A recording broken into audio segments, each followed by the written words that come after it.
Good morning, good morning. Well, I am delighted to be back here once again and to, first of all, thank Dr. Adam Aponte for inviting us back. And I don't know if you know that this organization is also one who gave me one of my COVID shots. And so doesn't hurt anymore, I promise you. But also the CEO of this health center and the East Harlem Council of Human Resources. You know, I wish we didn't have to be here today. I love seeing all of you. Love to come and have lunch with the seniors. We don't call them seniors. We call them. No, what was the one about teenagers? Recycled teenagers. Okay. I'm a recycled teenager. Okay. So I'd love to come back and have some of the turkey, which smells really good, with everybody for a different occasion. But it breaks my heart, the reason we have to be here today. And I want to thank all the elected officials who are just recognized, our state leaders, our local city leaders, who understand the urgency of this moment. And grateful for all of them, and also our member of Congress, Congressman Espaillat. You'll be hearing from him momentarily. He is fighting the fight for us in Washington. I want to thank him for being... You'll also be hearing from a number of our speakers who are going to tell you what it's really like. You know, we talk about cuts and numbers, and there's real people behind these stories, and it's important we showcase them as well. I also want to thank our Commissioner Barbara Gwynn, the Office of Temporary and Disability Assistance, for all of her and all of the people who represent the food pantries, the food banks, the social services organizations, the people are going to be affected in the grocery stores. We're going to have farmers affected. I mean, everything that's going on here has a ripple effect throughout our state. So it is great to be back here. As I say, I'm in Harlem a lot of meals here particularly, but it's great to be back in Harlem. And you think about the fact that this neighborhood, this vibrant community, helped shape the discourse for some of the 20th century's most powerful social movements and helped make America a fairer, more just place, and actually more compassionate. That is why we're back here to talk about how all of that is at risk. And we have to fight back. We know how to fight back, and we will fight back. And let's just frame what is happening. We have Donald Trump and a whole lot of spineless followers in Washington, his enablers, who are literally, like, this is what's happening. They're waging an all-out war on the working class. Because how else can you describe all the programs that they're just destroying? You know what it is? Taking from the poor to give to the rich. It's nothing more than that. And nothing is more apparent than we see the blatant attempts to deny people health care and food, two basic necessities of being alive. And they're hurting programs that do just that. And that's what I want to focus on today. First of all, the big ugly bill. It'll never be the big beautiful bill, no matter how many times he wants to call that. And our congressmember had to endure the torture of seeing that unfold over the summer and signed into law literally on Independence Day. Let's talk about the effects of that. It'll kick nearly 2 million New Yorkers off their health insurance. 2 million New Yorkers without health insurance. Also, 140,000 New Yorkers will face a 40% hike in their affordable care premiums. Now, that's starting not next year. Like they thought they kicked all the bad stuff after their election. They thought they were being really clever about this. But right now, with the shutdown, we're going to see people literally on November 1st and through the month of November lose the premiums that help them afford health care. And families are going to see a 40% increase in their insurance payments. I think most people do not know this train wreck is coming. And that's what I want to put out there now and continue echoing this and reinforcing this and letting them know what's happening. And try to change that dynamic because it's going to be so painful. I mean, the family's sitting there at the end of the month looking at the stack of bills, the utility bills, the rent bills. Now they've got to look at their health insurance premiums. I bet a lot of them didn't even know they're being subsidized. They probably thought, well, that's the price of health care. No, it's not. It's much higher. And the Affordable Care Act, President Obama's legacy achievement, is what helped people be able to make those payments easier. And that assistance is going to be wiped away. But also, this isn't a next year problem. 300,000 people are going to lose critical food assistance, as well as heating assistance. So, you know what? Let's talk about the politics of this. It's not a political event, but there's politics behind this. There are 7 members of Congress who are Republicans. 7. Only one in New York City, a little further south from here. But statewide, any one of them has the power because they have such thin margins right now, right? The balance of power between Democrats and Republicans is awfully close. Any one of them or a couple of them could walk into Speaker Johnson's office and say, you know, I thought about this, I just can't do that. I cannot do that to the people who put me in office. I can't unleash that much pain on families in my state. But they're all a bunch of cowards. None of them have done that. They still have a chance. And the voices throughout their districts need to be elevated so they understand and feel the pressure that you have time to reverse this right now. What are you waiting for? Because otherwise, you're just on the side of those who are happy to take from the poor and give to the rich. So they'd rather have tax breaks for their billionaire buddies. No, they also deliberately shut down government because we're going to keep fighting to make sure these premiums are in place. We're also dealing with sky-high inflation, tariffs.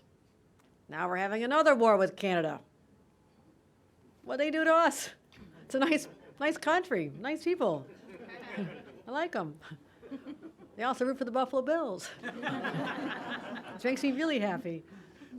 But for God's sakes, they're our largest trading partner. We talk about something like housing, why housing costs so much. You know where we get the wood and the aluminum and the steel from? It comes from Canada. So when those prices are going to go up, when you want a new house or a developer's going to put in some affordable housing units, he's now got to raise the price to offset Donald Trump's war with Canada. So see the trickle-down effect on our communities and what we're trying to do? The impacts of Washington that are just so harmful.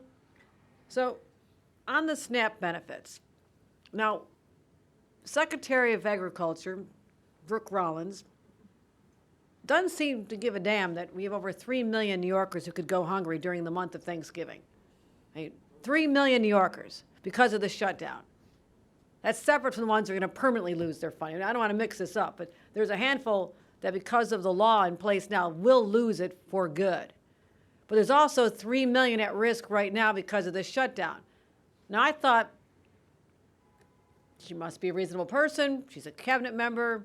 She has the ability to unleash $5 billion in emergency funds. They're sitting right there, not being used. So we wrote a real nice letter saying, you know what? Do you think you could help us out here? Can you make sure that families and kids have food during the month of Thanksgiving? She says there's nothing she can do. I'm not buying it. I'm not buying it. There is something she can do and this administration can do right now. So, because they won't, just in a matter of short time, we're going to have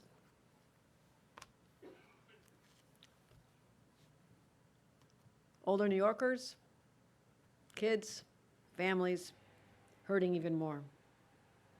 And the small businesses, the mom and pop shops, the bodegas, or even walk in with their food stamps and buy the food. The farmers upstate particularly, all of them are going to be hurting, and many of them are in the room today. And I want to thank you again for lending your voices to this fight. So all we're saying is just unfreeze the SNAP funding. You can do this. Get back to work. Stop the shutdown. Stop taking away health care. Stop taking away food. Just start looking out for the American people.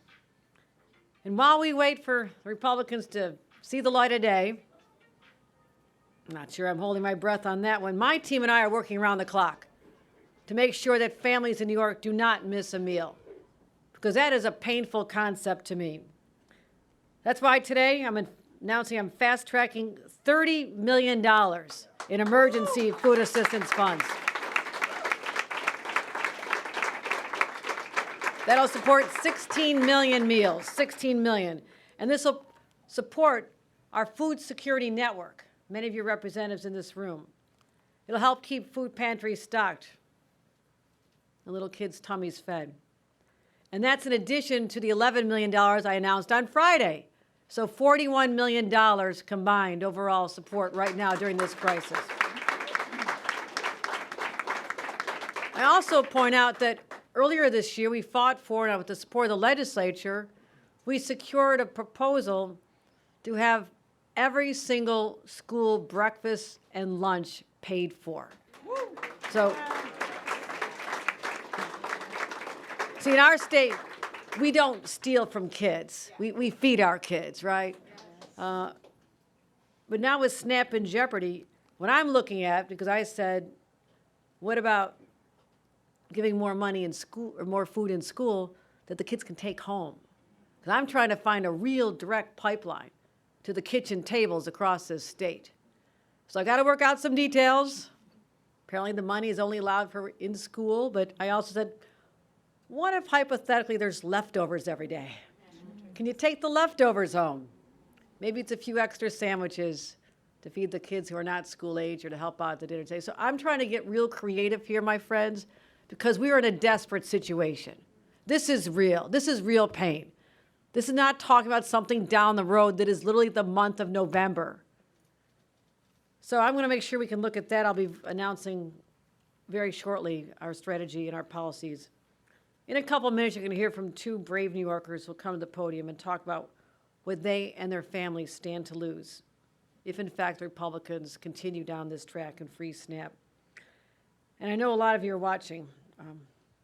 You all have stories to tell beyond just these two here today. Let's tell those stories. Let's capture those stories and be able to share them more broadly. So guess what? You can go to our new website, newyork.gov/federal cuts, to tell Republicans how their policies are affecting you and your family. Raise up your voices, my friends. This is how we're going to have an effect. And I want this done all over the country. We will not be silenced while they take away food from our kids. They think these cowards think they can turn their backs on us, but we won't let them. We're going to make them see and feel the real pain they're inflicting. I know it seems very desperate out there, but I also must know there's hope. I believe in hope. And everywhere I go, from my hometown of Hamburg to Harlem, Buffalo to Brooklyn, I see spirited, resilient people who are rising up, who are standing up, using their voices. We will not cower to these injustices. That's not the spirit of New Yorkers. It's not who we've ever been. And I want them to know that I'm standing with them, shoulder to shoulder, as we fight for their families, with their friends and communities. And I believe in this country. I believe that this is a temporary fever, perhaps, that has seized America. But someday, the health will return. We'll get our country back, get our priorities back on track. We've never lost sight of them here in New York. But clearly they have in Washington and in districts, 7 districts here in the state of New York, represented by people who just don't give a damn. We must turn that tide, my friends. So out of darkness does come light and hope. And that's what I'm going to leave here today, seeing all of you as people who care so deeply, our elected leaders, but also those who are on the front lines of making sure that God's children, God's families, God's people have what they deserve. This is our moment, New York. This is our moment to be heard. And I thank all of you for being on this journey for us. And we'll look back at this day and say, this is when we said, we're taking back our country. Thank you very much, everybody. And I know, thank you. Thank you very much, everyone. Thank you. Thank you. A man who needs no introduction, especially here, the fighter of all fighters, our great Congressman, Espaillat. Thank you, Governor. We are blessed to have a fighter like Governor Hochul during these difficult days. We need somebody that understands our challenges and is willing to step up during a difficult time and support us. We want Dr. Aponte, thank you, and the young New Yorkers that are here. Recycle, no, we don't like that. Young. Thank you, Dr. Aponte. I was here in Borinque, not too far away from here, the Borinque clinic, to respond in Spanish to the State of the Union a few months back. And we warned America that these cuts were coming and that we will be fighting them. Because this is a district that has a lot of resilience, but it has also great challenges. And 480,000 plus people are in Medicaid. There's 300,000 people that receive SNAP. 60,000 people will lose Medicaid with these cuts. And 12,000 people will see their premiums go up. So this is the epicenter in many ways of this healthcare food security crisis.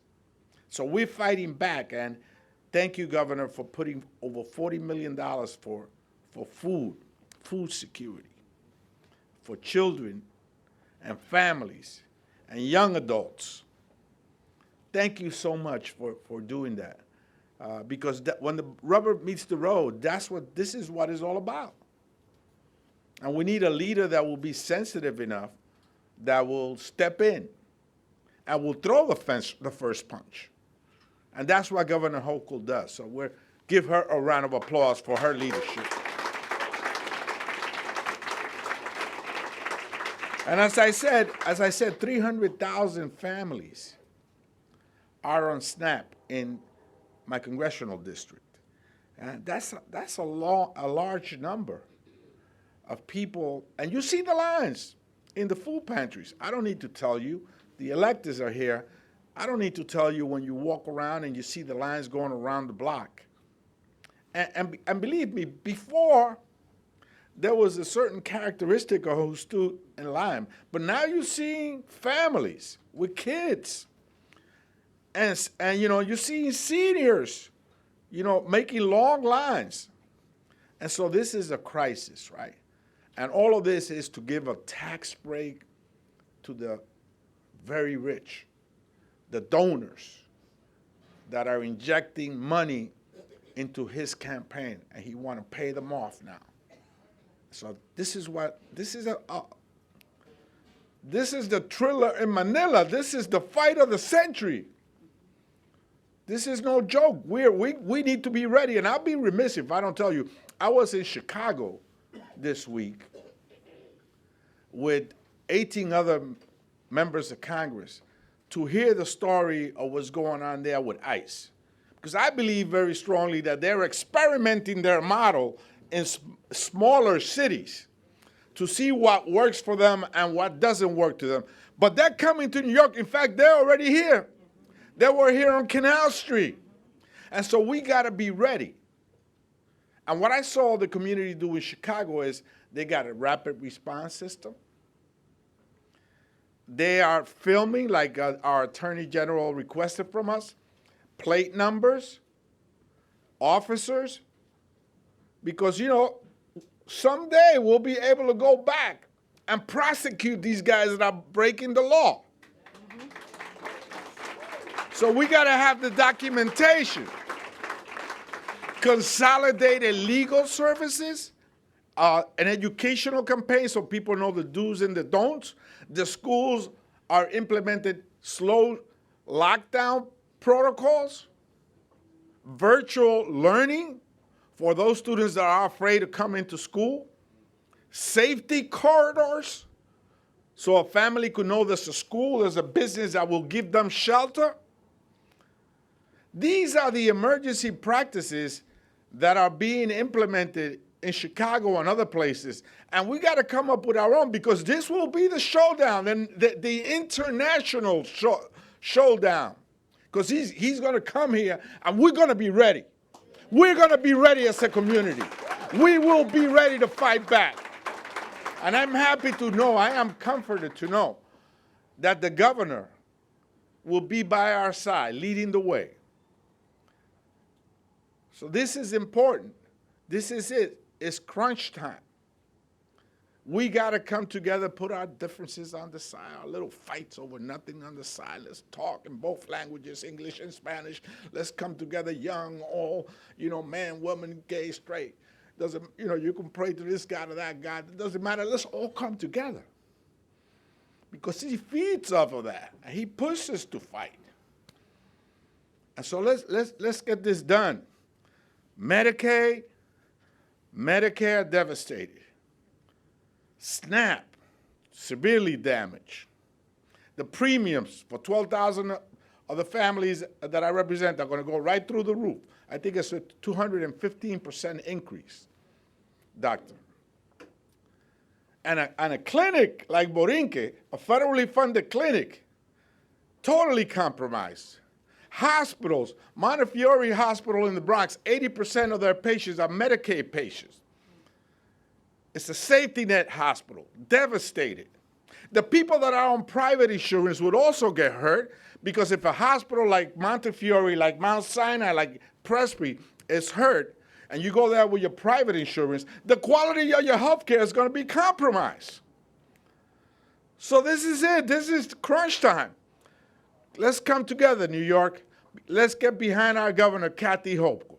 God bless you and keep the faith. En español. 2 millones de neoyorquinos van a perder su seguro de salud. 3 millones de neoyorquinos van a perder sus cupones de alimentos. Más familias van a enfrentar costos altos por su seguro y su servicio de salud. Estamos con la gobernadora. Ella propuso $41 millones para la ayuda alimenticia. Estamos muy alentados de que ella está con nosotros y que ella es la líder de este estado. Gracias.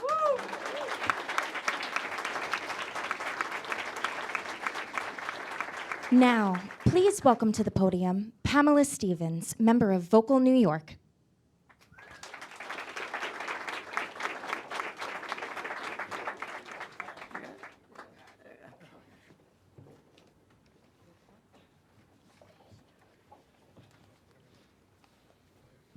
Good morning, everyone. My name is Pamela Stevens. I am a leader in Vocal New York and a lifelong New Yorker. Today, I'm here to speak to you as someone about in the risk of losing my SNAP benefits. I've been on SNAP for a number of years now. It helps me keep food in my refrigerator. It fuels me so I can go out and help my community. The money I receive is one piece of the puzzle that helps every month. My SNAP benefits are cut. If my SNAP benefits are cut from my budget, everything would change for me. Without SNAP assistance, sometimes things will have to give. My rent, my bills, my phone bill, all a necessary need that I have. People who have never gone hungry, like Trump and his billionaire best friends, would not understand this. They would assume people who get SNAP are getting free money. That couldn't be more wrong. With the cost of groceries, I cannot fill my refrigerator with SNAP benefits alone.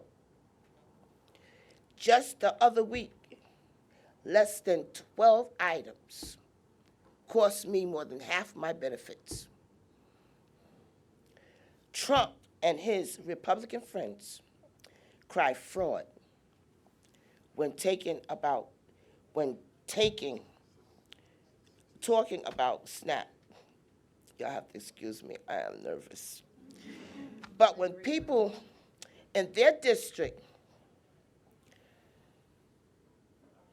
start complaining about they're going hungry and going to their legislators and asking for help, those Republicans will have so much more to cry about.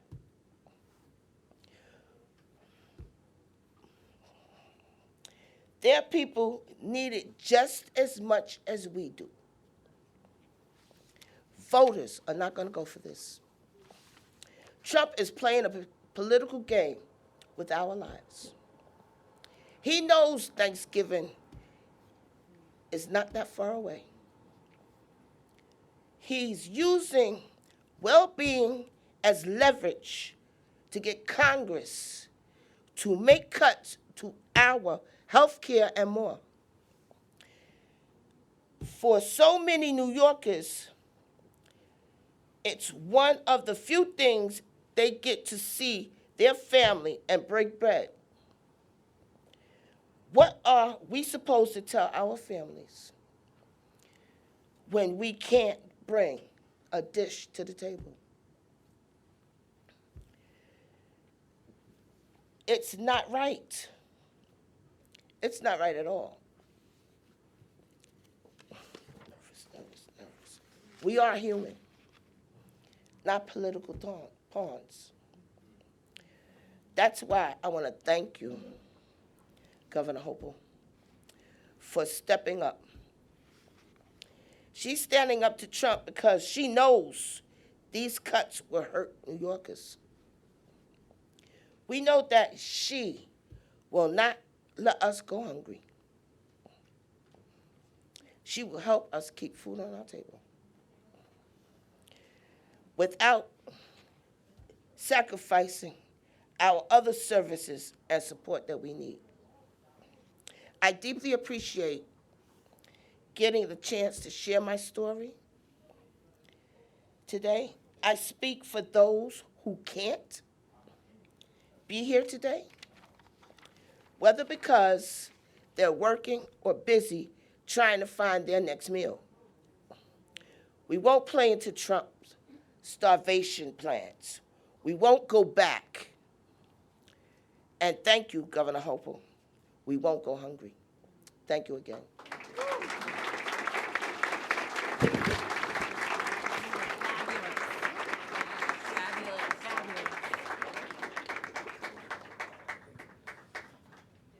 Now, please welcome to the podium Oybec Ochild, Youth Advocate of the Chinese American Planning Council.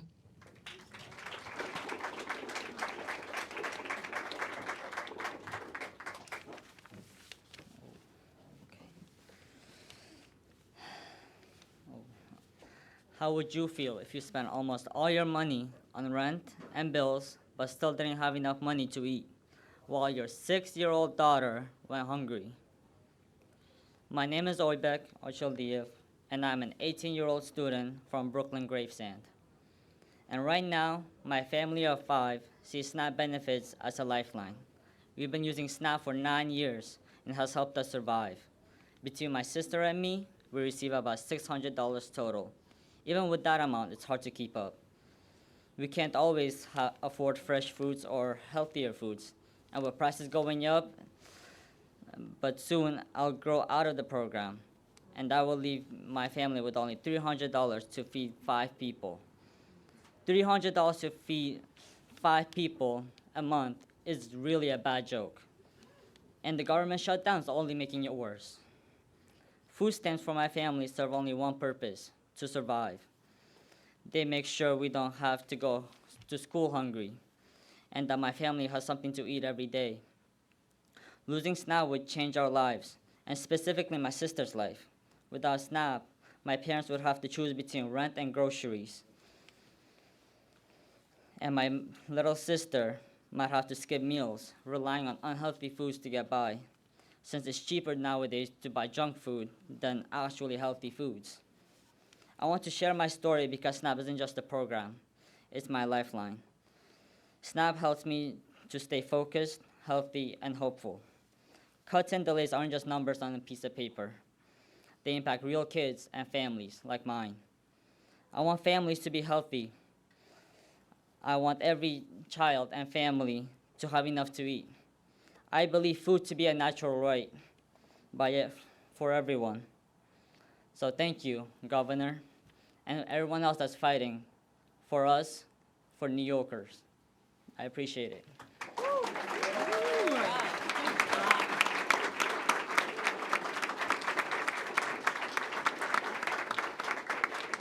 That concludes our program. Thank you for joining us today.